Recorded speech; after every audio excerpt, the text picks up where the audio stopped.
So yeah, with Leo and Aaron here, this is our first treatment video together. What's going on? So we're going to show you some kind of real life stuff that Leo's had going on. Going to show you some treatment and then get down to the gym and show you some kind of correctives or strength exercises that if you've got some high hamstring, groin related stuff, might be perfect for what you need. So what's been going on for you, Leo? Like you haven't been kind of out of action at all, but you just had this ongoing little niggle. Yeah, a little niggle. It's trying to identify exactly what it is. It's been a bit difficult trying to sort of narrow it down, but got as close as the adductors on the right side and a little bit of the high hamstring at the moment. So it did keep me out for a little bit from sprinting, but I've returned pretty well to the barefoot sprinting stuff that we do on grass, which has been really rewarding, to kind of know that I'm still able to kind of move and be explosive. Whereas there was a few weeks there where I was just getting some sharp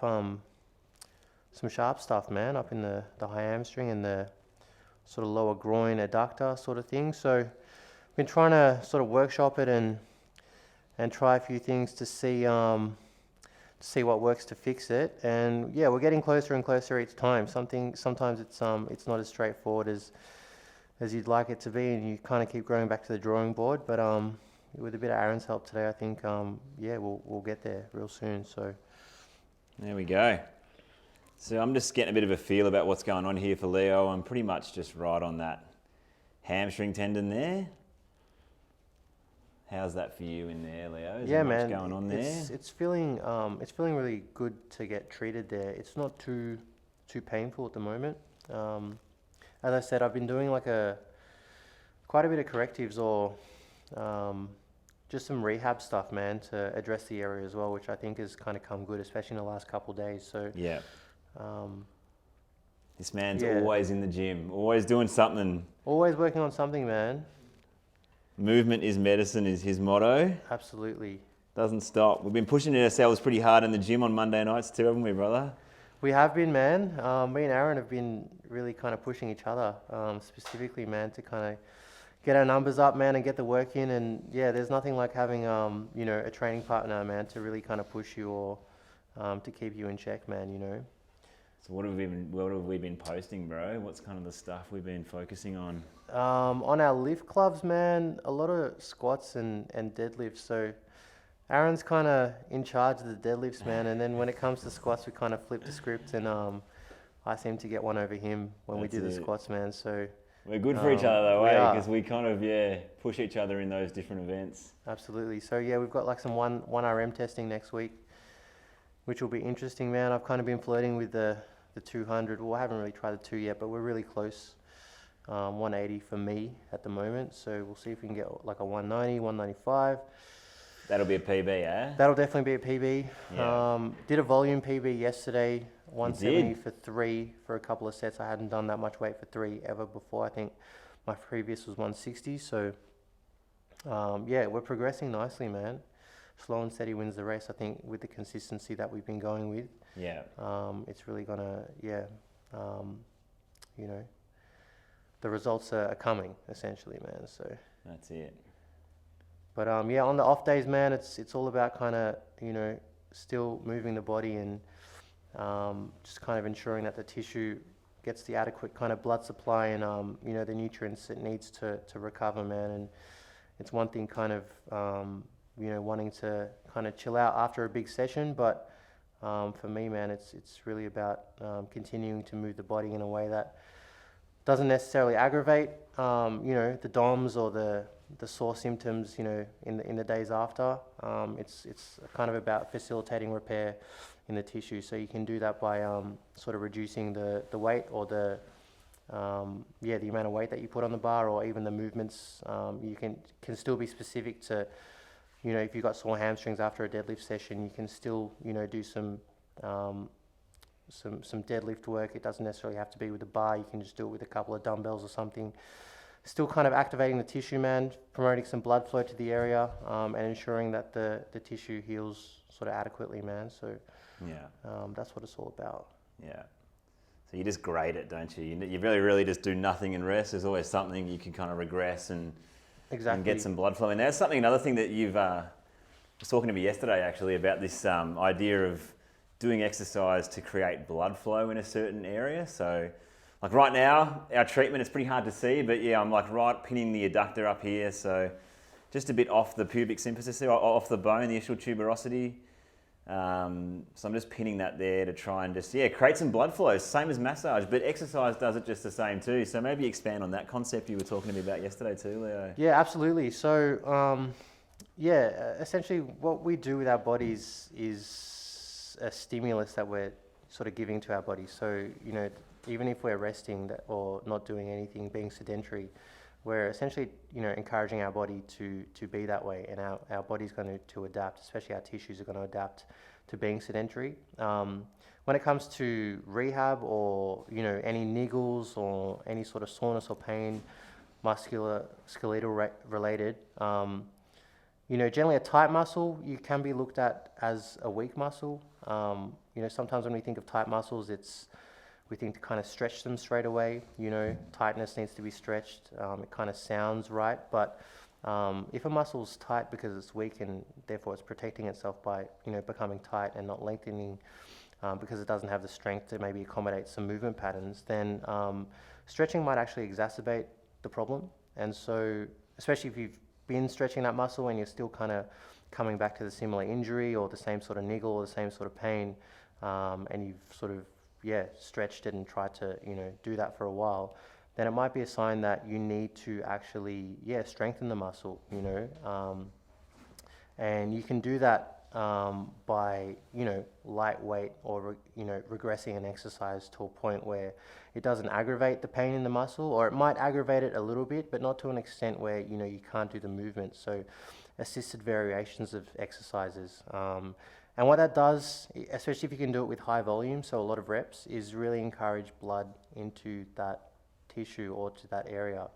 So if you've got some sort of like a high hamstring strain or, you know, a little niggle in the adductor or something, it might be worth you doing some strength-based exercises with high volume to really bathe the area in blood, man. Blood is the life force. You know, it carries all the nutrients required to heal or regenerate the tissue. So by you promoting more blood into that area, it really just enhances your body's ability to heal at that space or that point. So trying to change the concept of thinking about rehab from a strengthening basis rather than just stretching or like not training that area, like resting it, you know. Maybe in some instances rest might be adequate, and I don't know, even to that extent, that you can always kind of regress an exercise to a point where you don't necessarily have to rest it, but you can still, really, it's about promoting blood flow, man, to the area. Blood is the life force, man. It's got everything required to heal the space. So, just think about that next time when you have a little niggle, man. It's probably worth you actually moving that joint, you know, encouraging your body to actually be strong in that area. Yeah. And you can't really encourage your body to be strong in that area if you don't move it, you know. That's a stimulus you're actually putting into your body to not move in that area. You know, you're kind of teaching your body not to use that range, not to use that muscle. So it kind of can sound, I guess, paradoxical in a way, you know, like moving something that is hurting. But if you can do it in a way that doesn't hurt the tissue or just kind of flirts with it, and you can promote some like quality blood flow to the area, then I think it's definitely worth your while to have that in, you know, in your sort of routine or in your sort of treatment plan. So yeah, I think it's great advice, man. And adding to that too, especially things that are at joints. So when we look at a joint, especially the muscle, we're looking at a tendon. It's what attaches the muscle to the bone, and they're generally white structures, so they don't have as much blood supply too as the mid-belly does. So getting load through there and getting some blood into that area is so important, because tendons generally, because they don't have as much blood supply as the mid-belly, they don't heal as well. So movement in there and an isometric load through there, eccentric stuff is very, very good. And because the tendons are near joints, then we start thinking about synovial fluid, which is like our inbuilt motor oil. You know, you put oil in your engine of your car, otherwise it doesn't lubricate all the pistons and all that. The same thing applies to the body. And when we do move and load joints, we do create more synovial fluid, so it actually creates this lubricating feeling for our joints as well. So just as what we're trying to say is just movement and load is the best. The duck's nuts. Yeah, absolutely. So yeah, it's a bit hard to see now, but we're just having a bit of a chat, and I'm just working through some kind of pin and release stuff through Leo's adductors here. So yeah, that feels like a really good spot there too, man. That's a good spot there. Yeah. So basically, you can't really see, but my thumb is basically pushing straight out this way. So pushing into like the inside of the femur. The top part of my thumb can like feel the pubic bone a little bit, or the ischial tuberosity there, but I can just feel like it's on a really taut band of adductor. Yeah, that's really awesome spot, man. That resonates with you? Yeah, absolutely, it does.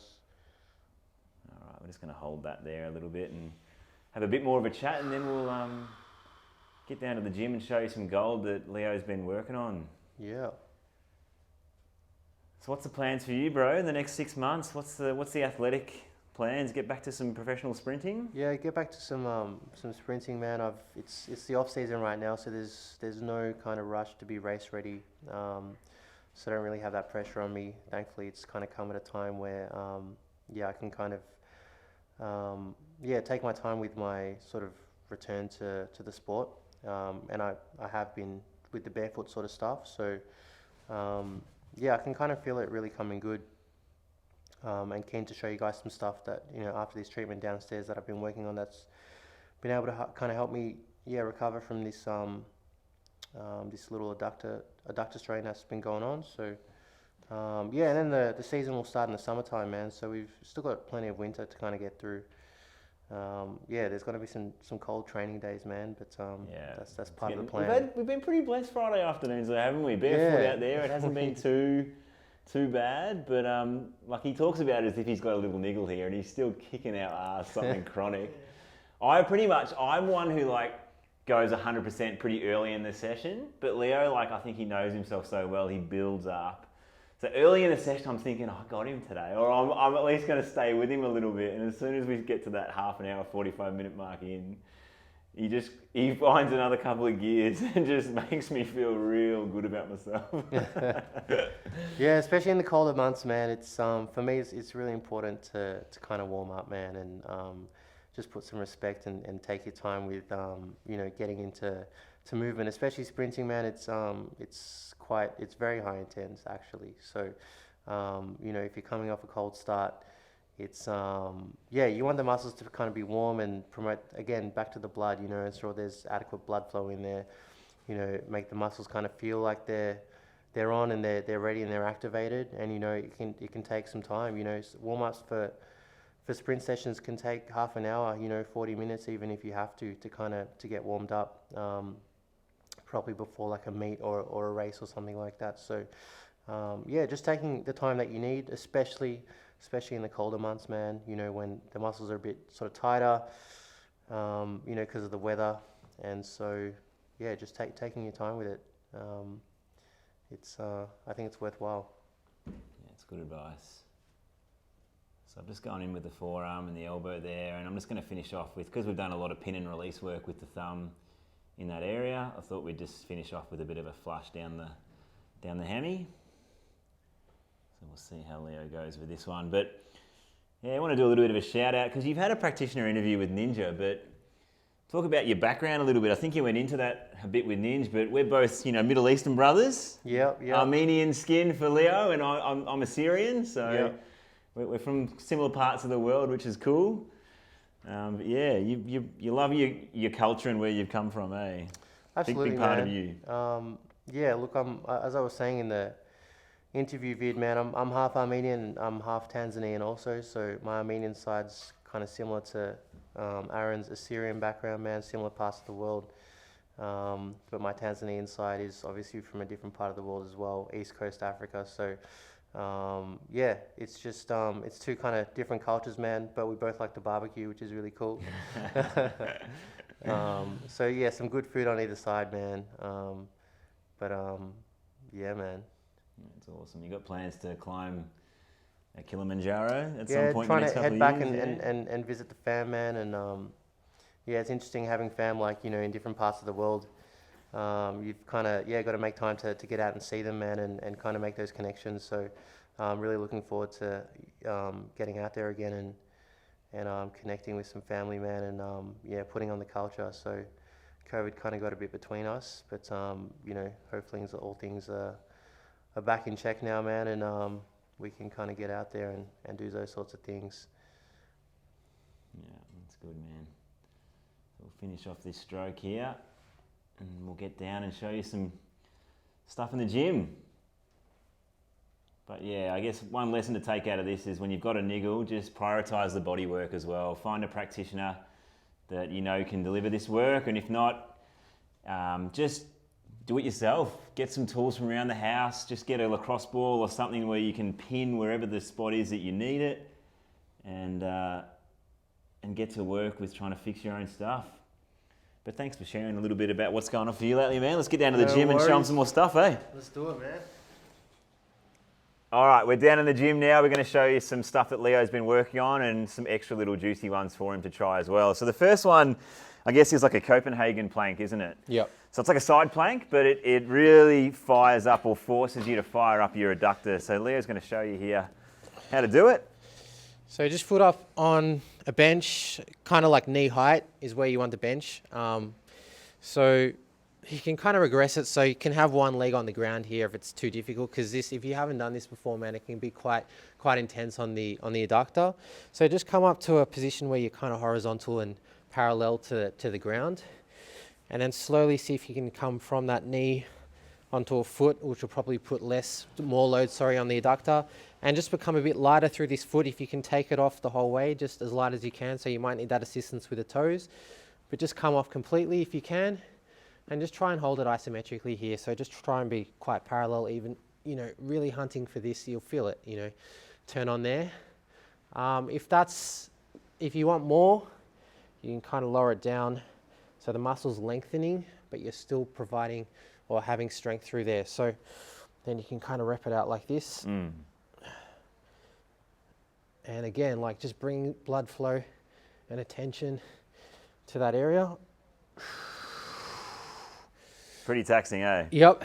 So the cool thing that Leo showed then on that last one where you're repping out, when he lowers himself down to the ground, like he said, it's actually lengthening the tissues in the adductors, so like an eccentric contraction, and then he's bringing it back to that kind of level isometric zone. But the next one we're going to show you is more of a starting in that level position and actually shortening the tissues, so going concentric, okay? So Leo's going to show you here using an ankle weight. We get that bench out. But this way. you can actually do this, if you don't have an ankle weight, you can actually do this with just your leg, because it might be enough. So as you see, he's like on his side there. And what he's going to do is take his leg into adduction, like so. So you can see he's really having to force that area to really activate, shorten and contract. And it's another way that you can, like Leo said, get some blood flow into the area, get some load in that tendon, get that tendon a bit more robust, work out all those calcified bits. How does that feel, Leo? Yeah, pretty good. Tough? It is. It's a challenge. This one might be a bit easier to set up compared to the previous Copenhagen, just because you don't really have to focus on the rest of your body. It's just here. Whereas the Copenhagen, there is still pressures and stuff going through the rest of your body and your arm as well. This one seems a bit more isolated specifically to the adductor. Because it is a side plank, like you said, there's an isometric load going through the shoulder, the obliques are on, it's a full body experience, isn't it? I've just done that, and obviously coming off the Copenhagens as well, so you can probably just take some weight off and do those without weight as well, I would think too. Yep. Get a little bit more range maybe too, eh? More range.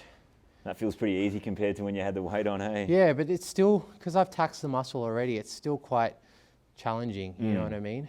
And I like the way that it shortens, like it's adduction, you know? It's very rare that you train pure adduction in a shortening like range. Sometimes when we squat, you know, we go down and really challenge the adductors eccentrically, so stretching, but very rarely do you get a program that actually shortens it. So thinking about the synovial fluid and that joint space there, we're really closing it up to try and get some flow, hey? Absolutely, and already like that's feeling less niggly.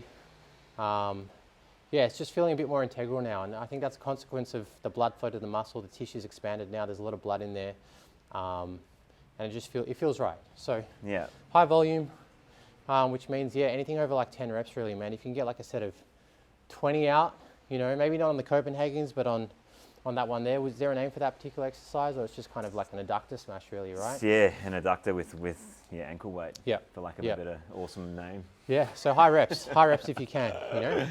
So we're gonna get the roller out now, man, and I reckon before I show you the one I wanted to show you, come and have a seat here. I'm even thinking an even more regressed option is simply putting the roller in between the knees and squeezing as hard as you can.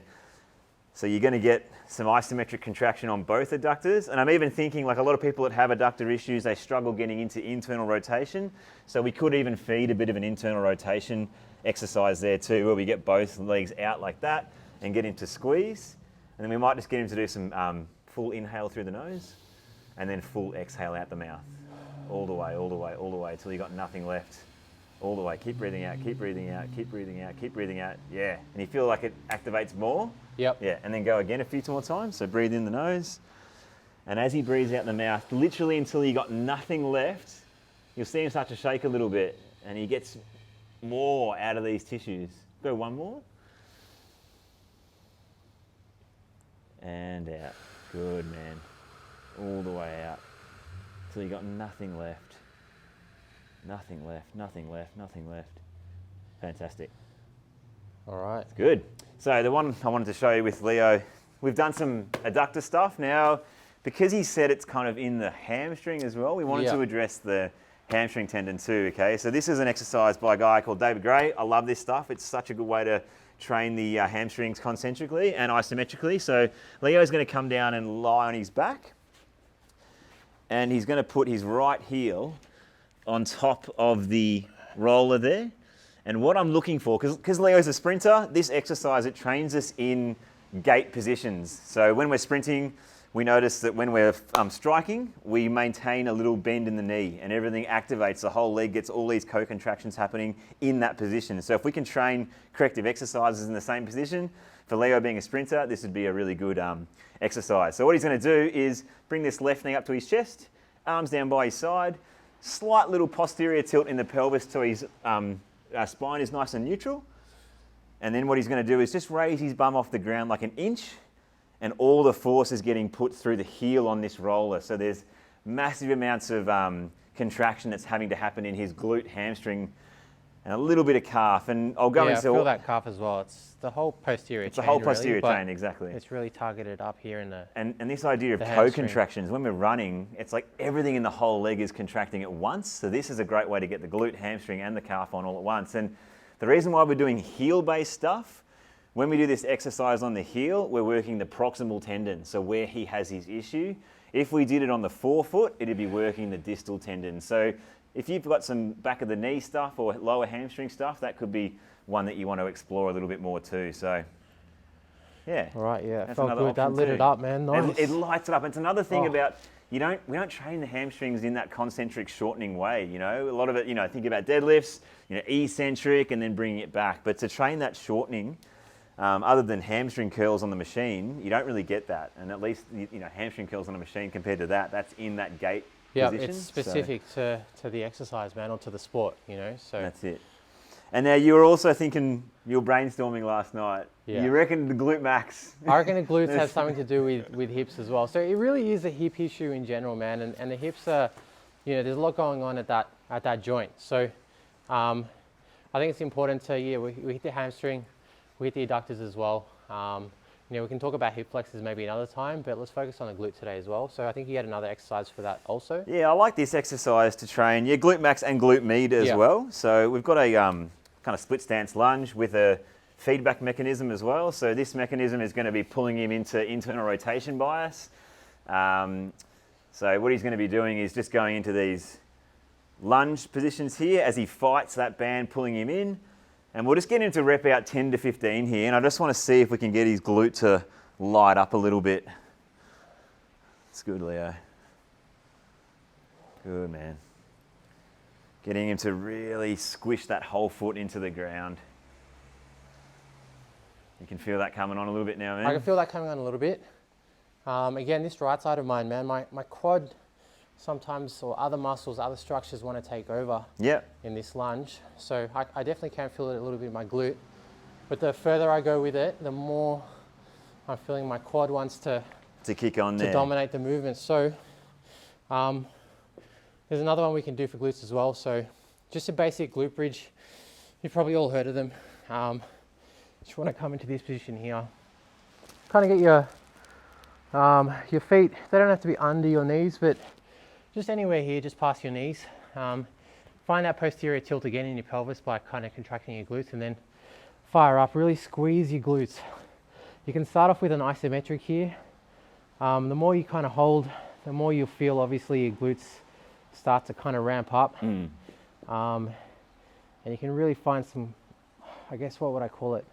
Some acute tension. Maybe a bit of pre-fatigue, or Yeah, just, it's like awareness, isn't it? It's like awareness that they're pumped, they're getting a little bit of a pump. So just hold that iso. And if you can, from here, try and find, let's say, one side. So I'm going to start with my left. Keep that engaged, that left glute, and come up into a bit of a march like this with your other leg. So coming back down, try and keep that left glute on. If I switch to my right side, it's just a bit more challenging for me to just keep that awareness in my glute, or without, I guess, my hamstring taking over, as it lags to a bit more on my right side. I'm left side dominant on my lower legs, so it's a bit more of a challenge. Even doing things like this, you can really find feedback off how one should feel, and try and compare that to the other, and see if you can find a similar tension in each glute. So just, again, it's kind of like a workshop, you know. Work around with it, tap into those sensations that are coming up in the body, and see if you can kind of mirror them on each side. And you might notice an imbalance, and then once you notice that, then try and just replicate what you're feeling on the stronger side in the weaker side. And that for sure has already, my glutes feel alive and on and just part of the body now. So, and I think it's a great way, that's a really simple way to get that pre-fatigue before you start maybe some of these harder exercises too, because it gives you better awareness as you go into them. Yeah, so now probably if I go into something like this, after doing that glute bridge. We might keep one thing I noticed too, maybe your knee was coming a bit far forward as well, so I reckon we could really keep that knee back even more, so keep that shin straight as we can, so maybe put that left leg back a little bit more. Yep. Yeah, that's it, and come up and down from there maybe. Yeah, with that pre-fatigue, man, I can really kind of tap into my glute to be the kind of primal driver of this lunge. So I've got way more activation and awareness in my glute right now. Yeah. So how good is that? In case someone tried that exercise, they know how to regress it to actually get that feeling. Yeah. And we'll check in with you tomorrow to see if you got some DOMs in that glute med from that one. Yeah, we'll check it out. Yeah, that's it. So that's a little kind of, I guess, workshop or case study of a real thing that's going on for us right now.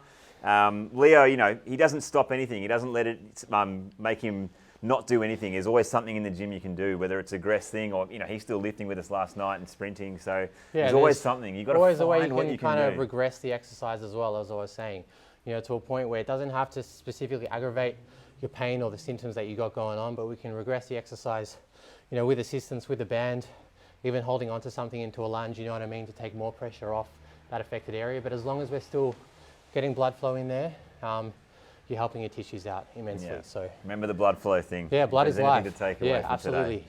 So thanks for watching, guys. That was heaps of fun having you on board. And if you've got something like this, that a niggle that isn't going away, and you need some help from someone outside of your box, come and see us, and we'll be able to do the body work and then get in the gym and start to troubleshoot exactly what you need. So thanks for joining. Like, subscribe, come to Patreon. We'll see you next time. All right. Good, man. Nice.